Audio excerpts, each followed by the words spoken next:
오늘 말씀은 마태복음 5장 8절입니다.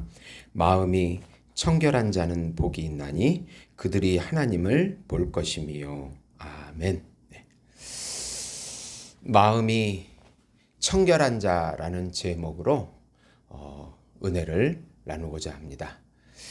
사랑하는 성도 여러분, 칼빈은 하나님을 아는 지식을 두 가지로 말합니다. 창조주 하나님을 아는 지식과 중보자 하나님을 아는 지식으로 나누고, 또 인간을 아는 지식을 세 가지로 나누는데, 타락 전 원형상에 관한 지식과 타락 후에 또 죄인이 된 그 형상에 관한 지식과 또 예수님으로 인하여 회복된 형상에 관한 지식으로 나누고 있습니다. 중보자 하나님이신 예수님께서 성육신 하셔서 회복된 참 형상의 삶을 사십니다. 또 우리를 위해서 죽으시고 또 죄값을 치러주시고 부활체를 입으시고 하늘로 올라가셔서 우편에 앉아 계시고 또 우리를 위해서 중보하고 계십니다. 이 땅에 예수님께서 오셔서 살으신 그 순종의 삶이 바로 참 형상과 모양의 삶이고 팔복의 삶인 것입니다. 그리고 우리가 예수님을 믿고 예수님과 연합된다면 우리도 회복된 참 형상의 모습을 이 땅에서부터 살게 될 수 있다는 것입니다. 우리 안에 계신 예수님의 영을 통하여 예수님의 참 형상과 모양이 우리를 통하여 나타나서 사라지는 삶이 바로 팔복인 것입니다.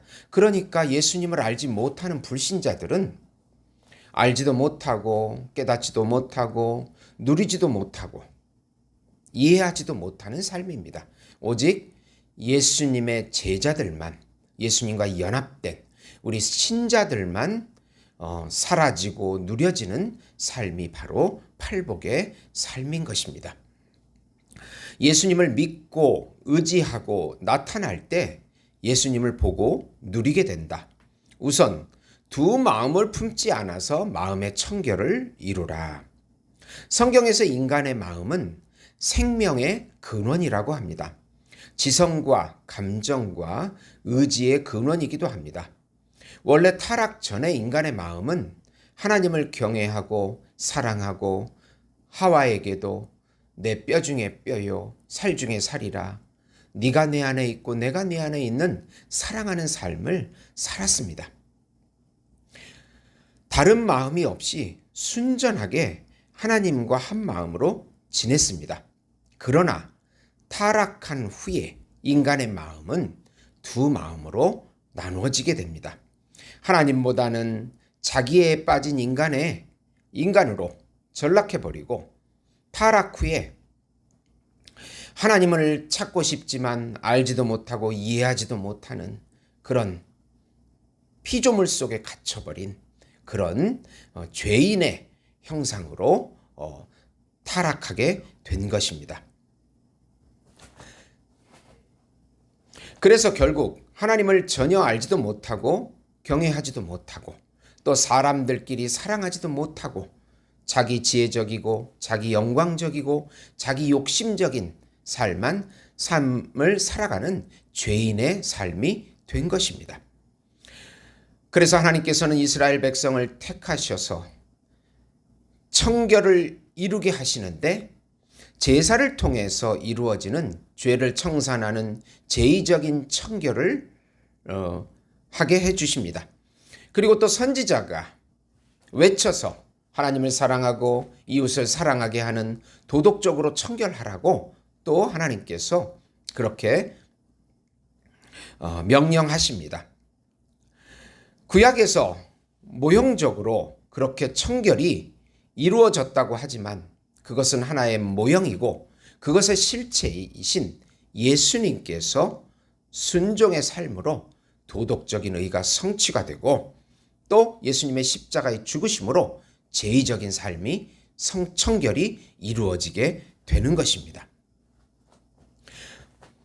그러니까 우리는 예수님을 순전하게 사랑해서 예수님을 믿고 예수님과 연합해서 순전하게 사랑하는 것이 청결한 삶을 이루어내는 것입니다. 야고보서에서는 두 마음을 품지 말라고 했습니다. 예수님만을 순전하게 의지하고 나아가라고, 세상에 빠지지 말라고, 세상과 나누이지 말라고, 혼합적으로 되지 말라고 경고하고 있는 것입니다. 이 마음의 청결이라고 하는 것은 돌을 닦아서 죄가 없어지지 않습니다. 인간의 자질이나 능력이 이루어지고 영성을 개발한다고 해서 그것이 이루어지는 것이 아니라는 것입니다. 신약을 사는 우리들은 진심으로 순전하게 예수님을 의지하고 그 안에 사는 것이 바로 영적인 청결을 이루는 것입니다. 내가 노력해서 해보자고 하는 태도는 구약적인 삶이고, 신약은 예수님을 무시하지 않고 예수님이 우리의 전부이심을, 우리 안에서 예수의 영과 예수의 말씀이 역사함으로 청결이 이루어진다고 하는 것을 고백하면서 살아가는 삶입니다. 예수님의 말씀, 예수님의 영으로만 성취될 수 있습니다. 예수님의 말씀을 우리 마음에 심고 성령님께서 조명과 감화, 감동을 통하여 이루어지는 것이 바로 청결인 것입니다. 두 번째로 예수님을 믿고 의지하고 나타낼 때 예수님을 누리고 보게 됨을 깨달으라. 칼빈의 개혁주의는 체험과 경험을 강조합니다. 말씀과 성령으로 하나님을 경험하는 것입니다. 하나님을 본다는 것은 하나님을 경험하는 것을 의미합니다. 우리가 이 세상에 살면서 가장 행복한 것은 하나님을 경험하는 것입니다. 그 무엇보다도 그 체험은 놀랍게 신비로운 것입니다. 아무리 노력해도 아무리 공부해도 하나님을 경험할 수가 없습니다. 사람들이 그렇게 하다가 자기가 신이 되어버립니다. 또 신화를 만들어냅니다. 그렇게 되고 싶으니까 신화를 만들어내는 것입니다. 오직 예수님을 통하여 하나님을 볼 수 있습니다. 예수님께서는 자신을 본 것이 하나님을 본 것이라고 말씀하십니다. 오직 예수님의 말씀과 예수님의 영인 성령의 감화 감동으로 하나님을 알 수 있고 확신할 수 있습니다. 오직 믿음으로 영적인 영역에서 성령이 역사할 때 우리의 이 세상의 삶 가운데 나타나게 됩니다. 칼빈은 이 믿음을 말씀에 대한 확실성, 말씀이 객관적인 진리임을 성령의 조명을 통해서 확실하게 알고, 또 그것이 성령의 감화 감동을 통해서 우리 마음에 주관적인 확신으로 오는 것을 믿음이라고 정의했습니다. 충분히 예수님의 말씀과 예수님의 영으로 우리는 진리를 깨달아 알 수 있고 확신할 수 있고 살 수 있는 것입니다. 예수 안으로 더욱 들어갈 때 우리는 더 깊이 하나님을 경험하게 됩니다. 성령을 통한 확실성과 마음의 확신을 누리게 됩니다. 예수를 붙잡고 예수 이름을 부르는 것이 예수를 체험하는 것이며 또 하나님을 보는 것입니다. 그리고 인간의 역사 가운데 섭리하신 하나님, 우리를 우리 삶 가운데서 구원하시는 하나님을 체험할 수 있습니다. 하나님은 만물의 창조주요, 섭리주요, 역사주요, 구속주이시기 때문입니다. 야고보서 1장 17, 18절 보시면 온갖 좋은 은사와 온전한 선물이 다 위로부터 빛들의 아버지께로부터 내려오나니 그는 변함도 없으시고 회전하는 그림자도 없으시니라. 그가 그 피조물 중에 우리로 한 천 열매가 되게 하시려고 자기 뜻을 따라 진리의 말씀으로 우리를 낳으셨느니라.